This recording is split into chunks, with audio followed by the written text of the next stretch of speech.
And the interesting thing about this race, Caitlin, is that both of these men have been president. So you can ignore the rhetoric, you can ignore the talking points, you can look at the record of these two men, and I think that's a really important one as well. Do you think some of the rhetoric, Speaker Johnson, I mean, just knowing you and how you conduct yourself, do you think some of the rhetoric is out of line when people from Trump's team are suggesting that Trump himself, that Biden is going to be on cocaine when he's on that debate stage Thursday night?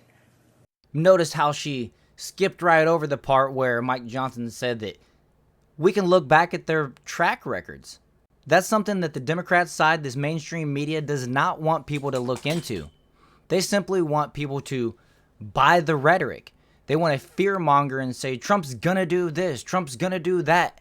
When the reality is, Trump has already had 4 years to do this or that, and he didn't. I mean, they still claim that he won't leave office when he's supposed to if he wins, that he'll remain in office as a dictator, but the fact is, he's already left office when he was supposed to.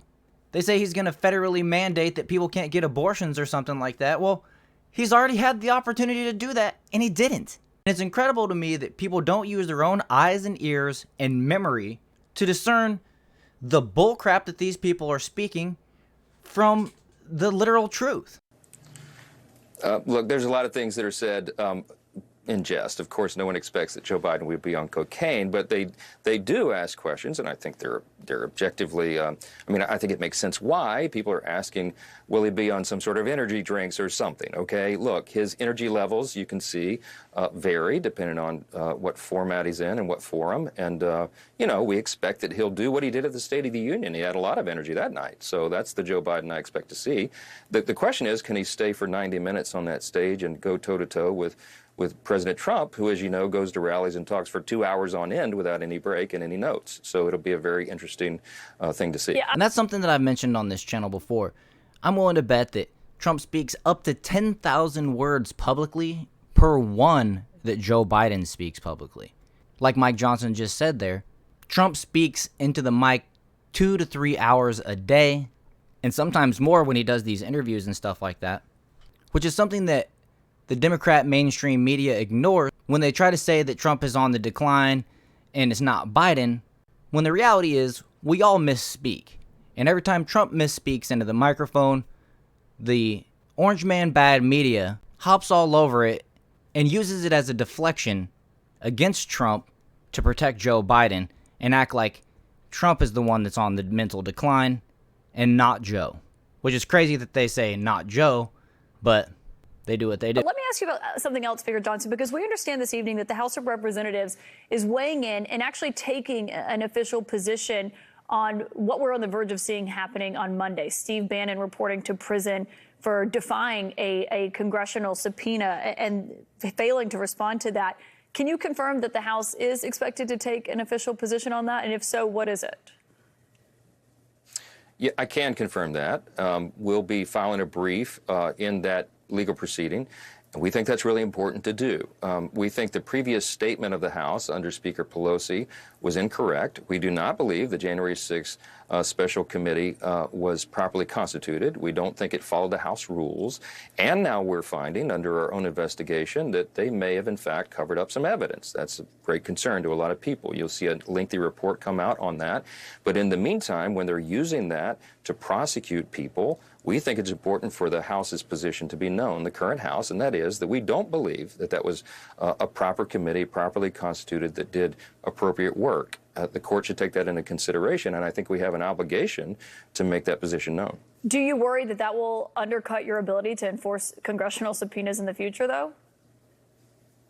No, not at all. You got two totally different matters. I mean, we're going to court, by the way, to enforce the subpoena against Merrick Garland. The Judiciary Committee is going to proceed in the court to make sure that the audio tape of the lengthy interview with the special counsel and President Biden is turned over to Congress. We have a right to see it. In fact, we have an obligation, a necessity to hear that audio, to make sure that it matches with the written transcript that Merrick Garland, the Attorney General, turned over to the House. And this just in, Anna Paulina Luna lowers the boom on Merrick Garland, warns he has until Friday morning to turn over the tapes or be taken into custody.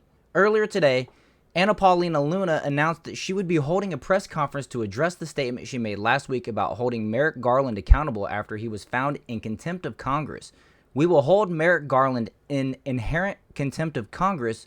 No one is above the law. Tune in," she wrote on her X account. And just now, Anna Paulina Luna appeared in public to discuss the arrest of Barack Obama's failed Supreme Court Justice nominee and America's most crooked ever Attorney General, Merrick Garland. We are here today because of the double standard that exists within the justice system. As you know, on February 27th, the Oversight Committee, as well as House Judiciary, had sent a subpoena to Attorney General Garland, of which we received no response. And after referring him for criminal contempt, within 48 hours or less, the Department of Justice refused to prosecute. Inherent contempt is clearly within our Article I authorities, and Congress does have the power to investigate all legislative powers.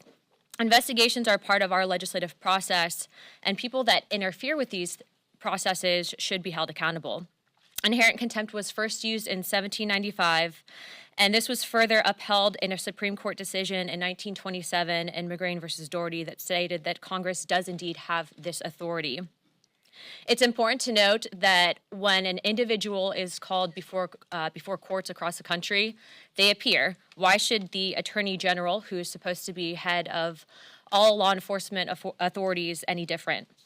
Garland still has time to comply with this request. We are asking that he bring the tapes to the House and let us listen to them. But in the event that he does not, we will press forward with calling the privilege motion on inherent contempt to the floor on Friday morning. It is also important to note that if we as a Congress do not have the ability to enforce our investigative ability, that we are essentially going to be ignored and undercut and essentially handicapped by all other branches, which would make us not a co-equal branch of government. After me, I have Dan Crenshaw speaking that would like to address this issue, but I would appreciate that the press report on this accurately and that Congress, again, does have the authority to do this, that the Attorney General is not above the law, and ultimately, we will be pressing forward with this. This is something that, again, would enable the Speaker of the House to order the Sergeant at Arms to take into custody the Attorney General if he fails to comply with our request. What are your thoughts? Do you think Mike Johnson has it in him to actually call for those Sergeant at Arms to take Merrick Garland into custody? I hope he does. Okay. You know, you got a conflict between the two branches. We're using Article I of the Constitution as we're supposed to do. And of course, Steve Bannon was no longer working in the executive branch when he had his subpoena for the time period that it was relevant to. We'll see how this pans out, how the Supreme Court takes it. House Speaker Mike Johnson, thank you for your time tonight. And in typical fashion, you had to get that last word in without letting Mike Johnson speak. I'm going to call it there. I hope you guys enjoyed this one. If you did, make sure you hit that like button and subscribe to the channel, and I'll see you guys in the next one.